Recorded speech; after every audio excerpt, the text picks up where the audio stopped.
शिक्षण योजना प्रस्तुत है और इस शिक्षण योजना में आप देखिए कितने कॉलम खींचे गए हैं, दिनांक, कक्षा, विषय, पाठ, समय और वादन के अनुसार। तो हिंदी की शिक्षण योजना है। अगर आपको किसी भी विषय की शिक्षण योजना चाहिए तो आप कमेंट बॉक्स में लिख सकते हैं, जिसको मैं कोशिश करूँगी कि जल्द से जल्द 2 से 3 दिनों के अंदर उपलब्ध करा सकूँ और आप उसका प्रयोग कर सकते हैं। तो आइए देखते हैं इसके सामान्य उद्देश्य। छात्रों में हिंदी भाषा के प्रति रुचि उत्पन्न करना। नंबर 2, हिंदी भाषा की दक्षताओं और व्याकरण को सरल ढंग से सिखाना। नंबर 3, शब्द भंडार में वृद्धि करना। नंबर 4, तार्किक क्षमता का विकास करना। इसके बाद आते हैं विशिष्ट उद्देश्य पर। छात्र कविता को उचित हाव भाव, सुर, लय एवं उतार चढ़ाव के साथ पढ़ना सीखेंगे। नंबर 2, पद्य में निहित पर्यायवाची, विलोम, कठिन शब्द और वाक्य प्रयोग आदि को सीखेंगे। फिर इसके बाद आते हैं सहायक सामग्री पर। सुंदर प्राकृतिक दृश्यों से युक्त बादल का चित्र बना हुआ चार्ट पर्यायवाची, विलोम, बादल, धरती, वर्षा आदि प्राकृतिक दृश्यों को दर्शाता हुआ चित्र। फिर पूर्व ज्ञान का परीक्षण देखते हैं। बच्चे विविध प्रकार की कविताओं को पढ़ चुके हैं और उनसे परिचित हैं। अब आता है उद्देश्य कथन का चरण। बच्चों, आज हम लोग बादल चले गए हुए नामक कविता का रसास्वादन करेंगे, अध्ययन करेंगे।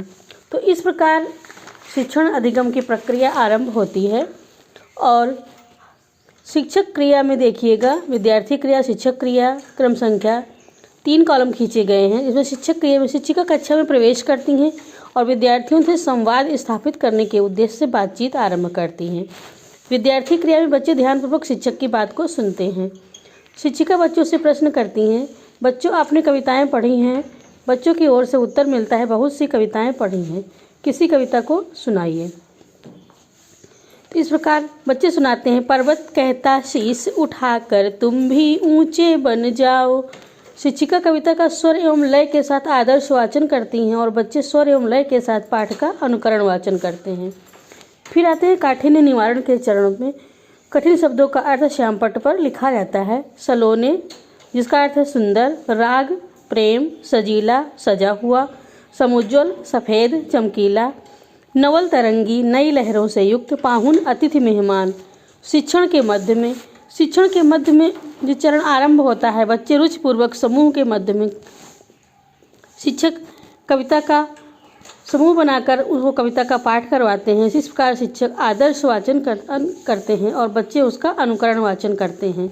साथ ही साथ कक्षा में अत्यधिक उत्साह का परिवेश सृजित होता है। इस प्रकार शिक्षण प्रक्रिया सुरुचिपूर्ण ढंग से चलती रहती है। शिक्षिका कविता का अर्थ बताती हैं और सुरुचिपूर्ण अंशों की उचित व्याख्या भी करती हैं। विद्यार्थी दिए गए निर्देशों का पालन करते हैं। श्यामपट्ट पर लिखे गए पर्यायवाची शब्दों को अपनी अभ्यास पुस्तिका पर उतारते हैं और पर्यायवाची शब्द लिखे गए हैं। आकाश, जिसका पर्यायवाची है नभ, गगन। धरती, इसका पर्यायवाची है वसुधा, धरा, भू। प्रभात का पर्यायवाची है विहान, प्रातः। बादल का पर्यायवाची है मेघ और घन। फिर शब्द योग के संबंध में शिक्षिका जानकारी देती हैं।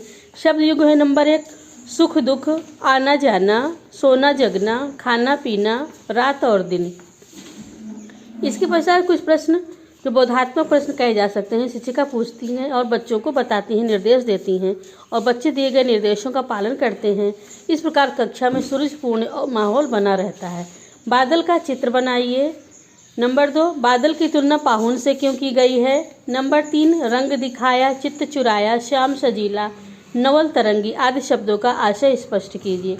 इस प्रकार शिक्षिका पाठ का अर्थ बताकर कक्षा में रुचि उत्पन्न करने के लिए बादल से संबंधित अन्य कविता भी एकत्र करने को कहती हैं। वर्षा जल संचयन के विषय में भी बताया जाता है। बच्चे ध्यानपूर्वक कक्षा शिक्षण में उपस्थित रहते हैं और अपने कार्यों को संपन्न करते हैं। फिर शिक्षिका क्रिया में देखिएगा, शिक्षण के अंत में शिक्षिका बच्चों से पाठ का उचित स्वर एवं लय के साथ अनुकरण वाचन करवाती हैं। शिक्षण कार्य को जांचने के लिए मूल्यांकन किया जाना अति आवश्यक है, अतः शिक्षिका कुछ प्रश्नों के उत्तर पूछती हैं। बादल के पर्यायवाची बताइए। बच्चों की ओर से उत्तर मिलता है मेघ, घन। बरसात के मौसम में कौन सा पक्षी नृत्य करता है? इसका उत्तर मिलता है मोर। बादल तथा मेहमान का क्या संबंध है? इसके पश्चात आता है गतिविधि का चरण। गतिविधि में शिक्षिका धरती, नभ, फूल, वायु के 3-3 पर्यायवाची बनवाती हैं। सभी बच्चों को पर्यायवाची शब्द लिखी हुई पर्ची बांट देती है। सभी बच्चों को गोल घेरे में खड़ा कर दिया जाता है। गोल घेरे में एक बच्चा निकल कर आता है और कहता है अपना पर्यायवाची शब्द बोलता है।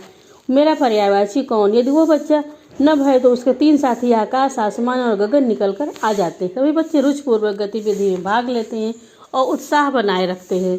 इसके पश्चात गृह कार्य दिया जाता है। गृह कार्य बहुत ही महत्वपूर्ण चरण है। आसमान का चित्र, बादल, पक्षी, वृक्ष, घास, सूर्य, पर्वत, तालाब तथा कमल को दिखाते हुए धरती का चित्र बनाइए। अतिथि किसे कहा गया है? कविता को कंठस्थ कीजिए।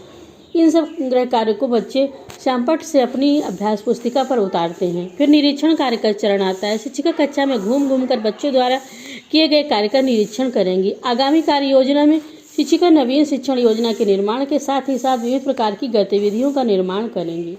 और इसके पश्चात आत्मावलोकन का चरण आरंभ होता है। आत्मावलोकन करने के बाद शिक्षिका ये पाती हैं कि शिक्षण कार्य सफल रहा और बच्चे उत्साहपूर्वक कार्य में संलग्न हैं। तो इस प्रकार यह शिक्षण योजना यहाँ पर संपन्न होती है। आपको शिक्षण योजना कैसी लगी? अगर आपको उपयोगी लगे तो इसको लाइक और शेयर करें। साथ ही साथ अन्य शिक्षक भाई और बहनों तक इसको शेयर करें ताकि अधिक से अधिक इसका लाभ उठा सके। आप सबका शिक्षण योजना की वीडियो देखने के लिए बहुत बहुत धन्यवाद। फिर मिलेंगे नई वीडियो के साथ। तब तक के लिए नमस्कार मित्रों।